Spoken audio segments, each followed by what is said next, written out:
Welcome to Successful Living with Bill Knapik. Every week we talk about success and everything that goes along with it. You'll learn the principles of success, how to achieve success, and learn to overcome challenges that may be getting in the way of success in your life. You'll hear from Bill Knapik, a radio personality and business development expert, along with insight from special guests. If you're ready to find your path to success or take the success you're enjoying to the next level, stay tuned. Successful Living with Bill Knapik is on right now. And welcome to the show, Successful Living with Bill Knapik. That's me, and today we have a New York Times bestselling author. She is Karen White. She has more than 20 novels. Again, New York Times bestselling author. She has a new book out. It's called The Night the Lights Went Out. She's on her way to Houston in another week or so. Karen, welcome to the show. Well, thanks for having me. I'm thrilled to be with you. I'm very excited. Yeah, a lot of stuff going on, and you're coming to Houston very soon, April 24th at Murder by the Book at 6:30, right? That's it. Mm-hmm. And the nice thing about that is you'll be in Houston, and it's on a Monday where people are looking for things to do, right? Yep, I always am. No doubt about it. Well, first of all, people know your name. You are Karen White, and the new book is called The Night the Lights Went Out. Let's tell people about that book, Karen. Gosh, there's a lot going on in the book, but ultimately it's a book about friendships and kind of unexpected friendships. The two main characters, one is a 93-year-old woman who's lived in suburban Atlanta her entire life and has seen all the changes, and the other woman is a young 30-something divorcee with two young children. And when these women first meet, at first you think they have absolutely nothing in common until you realize, as you start peeling back the layers, that one of the things that they do have in common are secrets from their past. And that's one of the things that they bond over. And it's very exciting. One of the nice things as far as Sugar Prescott, and that is the 93-year-old woman you're describing, I just like her for many reasons. And I'm not through with the book yet, but I like her for many reasons. One being that maybe when I'm 93, I could be that sharp if I make it. I know.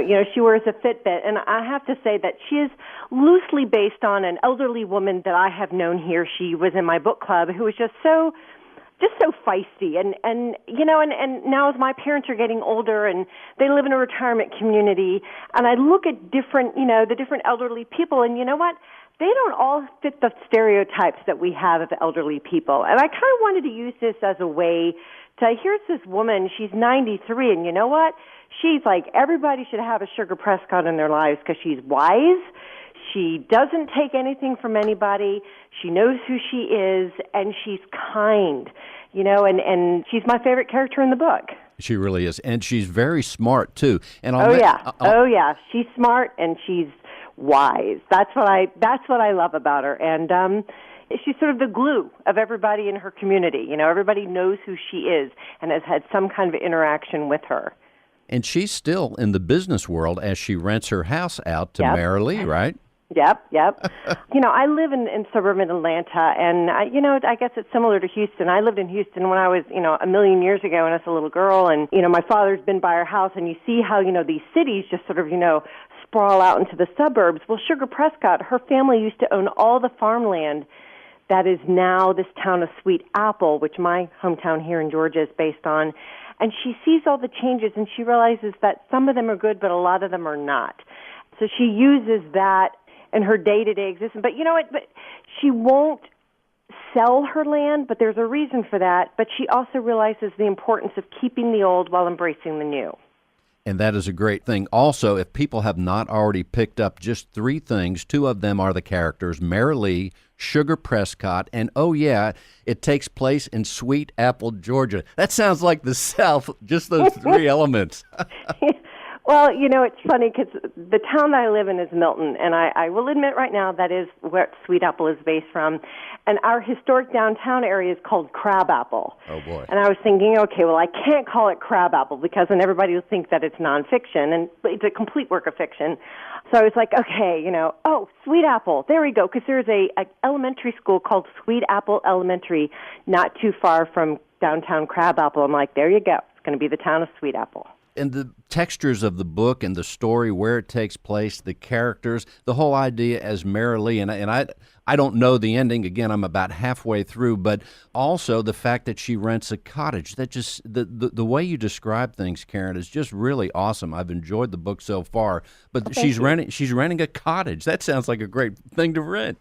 I know, but and as I don't know if you've gotten to the part yet, but with the cottage is, so the big Prescott family farm where Sugar Prescott and her, 4 brothers were raised was the family homestead. And when Sugar gets married during World War II, her father builds her this craftsman cottage behind the big family farmhouse, and that's the cottage that Mary Lee rents. So there's a big connection already with Sugar and this house, and I love the way that Sugar can't live in it herself because it brings back memories that she doesn't want to relive. But, she's a shrewd businesswoman. She's like, well, I can make money from it and rent it out.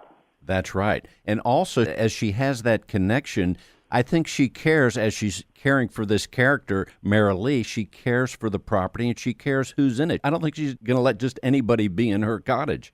No, and I think she's 93. She's earned the right to be able to sort of judge people from their actions and who they are. And here's this divorcee, and there's a big scandal around this woman's divorce. And the first thing she sees about Mary Lee is that she needs help, whether she wants to admit it or not.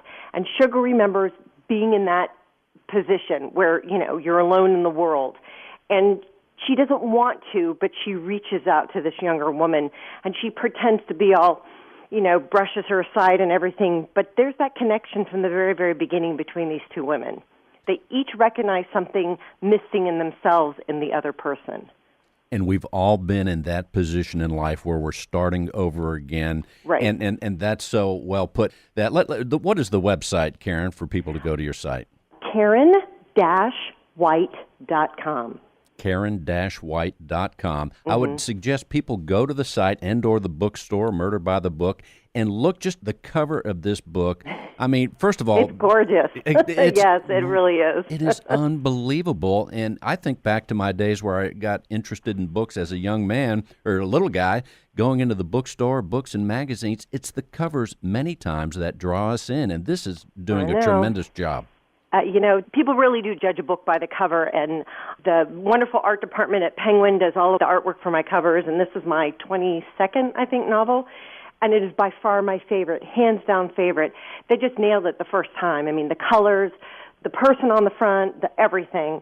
I just, even if people have never heard of Karen White, I would like to think that they would see that cover and want to pick it up. I think they'll see the cover. They'll remember Karen White if they've not heard of you. But again, as I have the book, I'm looking at it right now. I was reading it last night and a few days prior.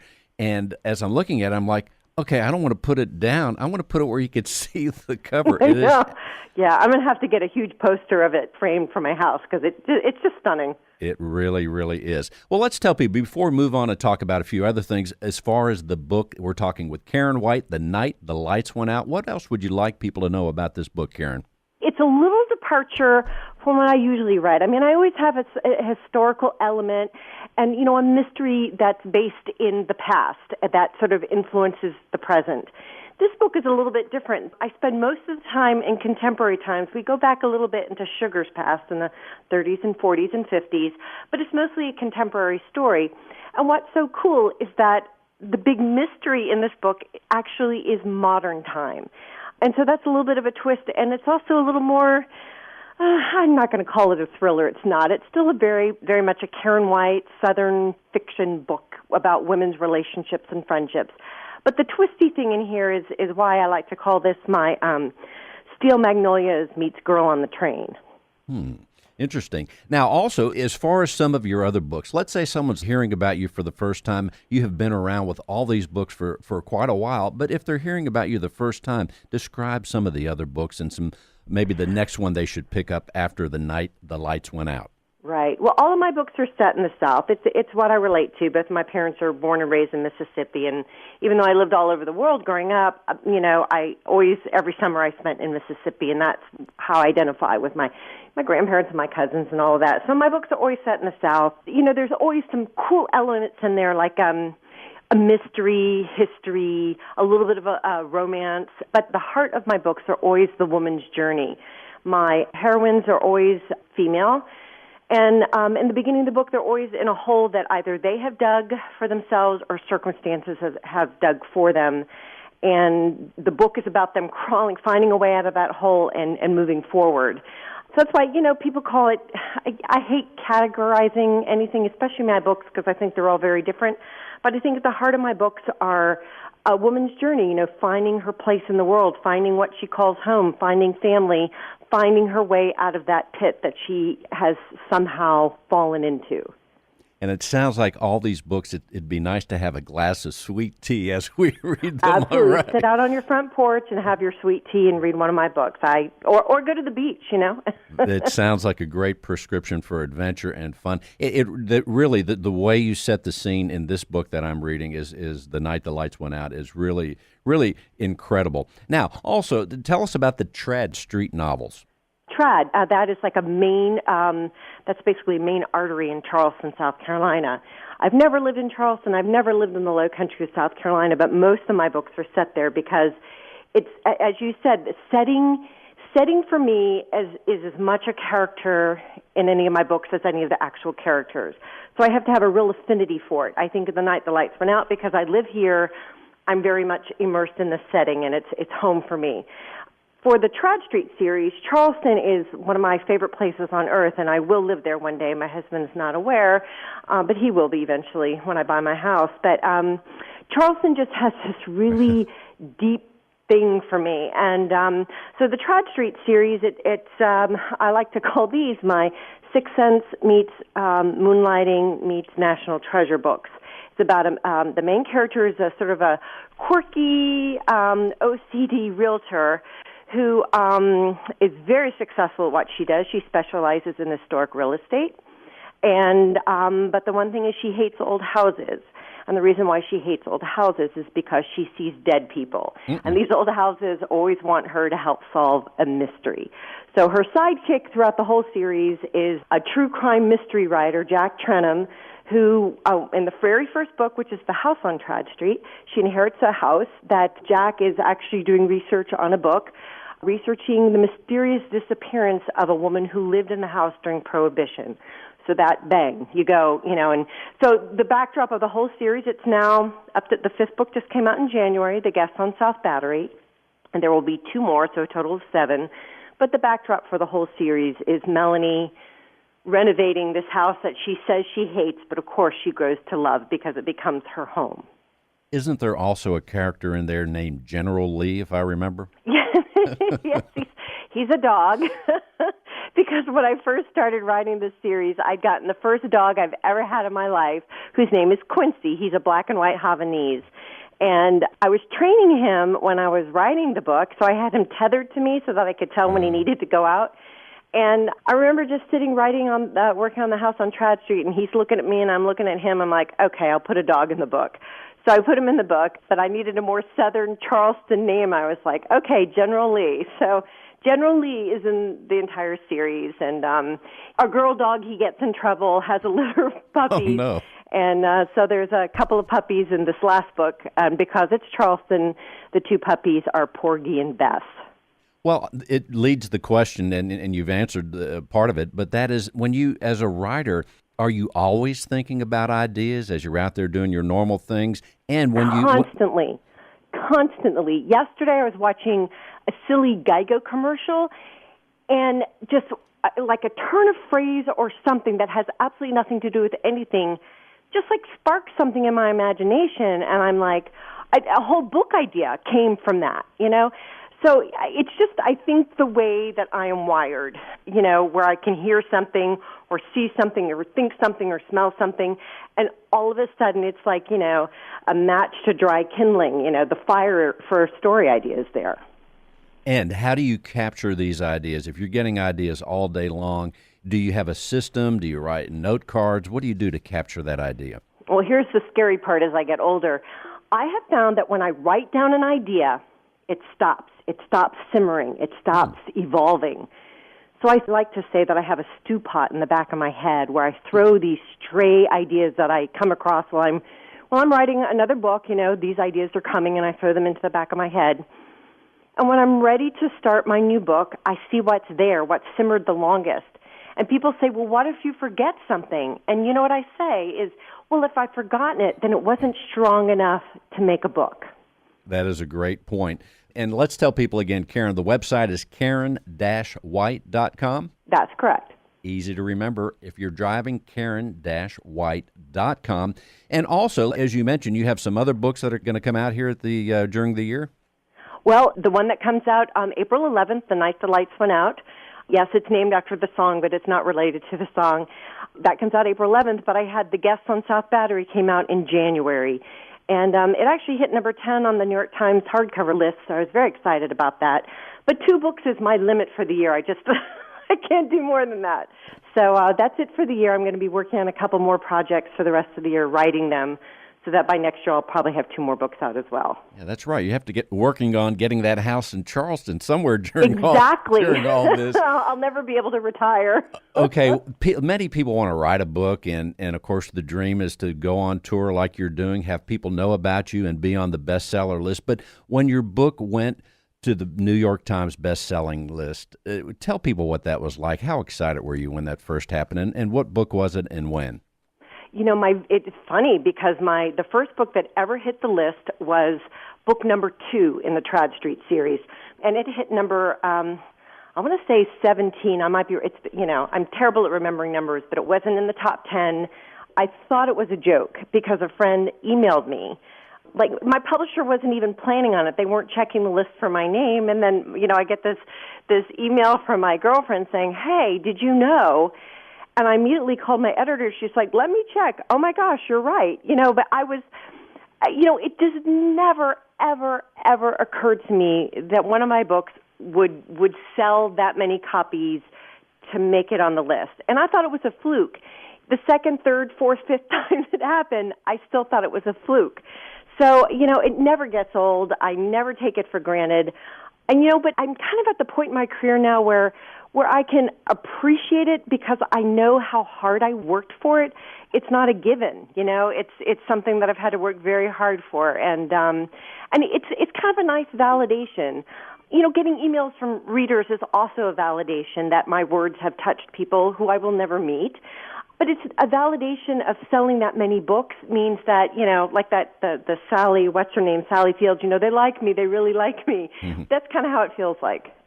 Well, and again, all the work that goes into the book and the mechanics of it, the logistics, the timing, and everything else, it's letting you know people are listening or reading, people know about it, and they're enjoying the stories because storytelling has been around forever. And right. The other thing I'm thinking about as far as the mechanics of writing the book, the idea, but also you have so many tools as an author, but one of the big tools is choice of words. There are so many words out there. Oh, I know. And how do you put them all together? How does any author put them all together? But to do it in such an incredible way, how do you do it, Karen? It's not easy, and something my 6th grade teacher used to say all the time, and I didn't believe her until I became a professional writer. Writing is rewriting. There's so many people who are good storytellers, but a good storyteller does not necessarily make a good writer, or vice versa. You have to have that combination. Anybody can tell a story, but to be able to put it into words that paint a picture, that's something I believe you can get better at it, but I also think it's a God-given talent. And I don't get it right the first time, the second time, the third time. I mean, every book of mine that you will read, believe it, every single word has been rewritten, multiple times. Wow. Because the first time I write down a chapter, I'm telling the story. The second time I go through it, I'm, telling the story is only the skeleton. The writing is adding the skin and the eyes and the shape and the everything else. It's filling in the guts, basically. And that takes a process. I mean, it takes rewriting again and again and again and again, which a lot of people just, it's exhausting. I liken writing a book to eating an elephant. You just have to look at it as taking one bite at a time. Good thing you have your dog with you to keep you company. Now I have 2 because I'm a glutton for punishment. That is awesome. We got another one. We have a puppy. She's just turned 2. She's adorable. Same breed. Well, very nice. Tell us, too, during the course of a day, do you have time allotted for writing between certain hours every day, or you just do it when you feel like it? Oh, if I didn't when I feel like it, I would never make my deadlines. I pretty much work 70 hours a week, 7 days a week, because there's the research, there's the rewrite. I'm the slowest writer in the world because I do a lot of my own rewriting. Yeah, I write whenever I'm not doing anything else. It's a little easier now because my kids are not living at home. But also, as my career has progressed, there are other demands on my time. I have like 822 unread emails right now that I need to go through. In the week before a book release, like this week, there's a lot of, the interviews, the blogs, everything else that requires my time away from the writing. So, it's a big juggling act like at any other job, but it's hard too because when I'm mentally exhausted, it's very hard to write. And there are many times like now when I'm up against a deadline where I just have to make myself do it.